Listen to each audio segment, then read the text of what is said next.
Mwanasiasa Bwege ajiondoa ACT Wazalendo na kutimkia Chadema. Mwanasiasa machachari na aliyekuwa mbunge wa Kilwa Kusini Senior Selemani Saidi Ali Bungara maarufu kama Bwege ametangaza rasmi kujivua wanachama wa chama cha ACT Wazalendo kuanzia jana Februari 18 mwaka huu 2026. Katika taarifa yake aliyotoa kwa umma, Bwege ameeleza kuwa uamuzi huo umetokana na hiari yake mwenyewe kama mtu huru baada ya kutafakari kwa muda mrefu na kugundua kuwa ACT Wazalendo si rafiki sahihi katika safari yake ya kisiasa kama alivyokuwa amefikiri awali.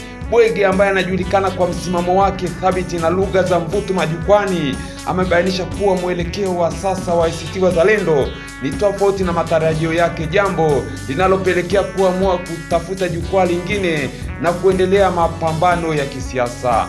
Taarifa yake inasomeka hivi: ACT Wazalendo si rafiki sahihi kwangu, nilivyofikiria ni tofauti nilivyohisi. Kuanzia sasa mimi si mwanachama wa ACT Wazalendo tena kuanzia tarehe 18 mwezi wa pili mwaka 2026. Mengine nitaongeza baadaye. Ninategemea kushirikiana na kulitumia jukwaa la Chadema katika siasa za kudai demokrasia na maendeleo ya taifa langu nilipendalo Tanzania, ameandika Bwege ambaye ametimuka ACT Wazalendo na kujiunga katika chama cha demokrasia na maendeleo.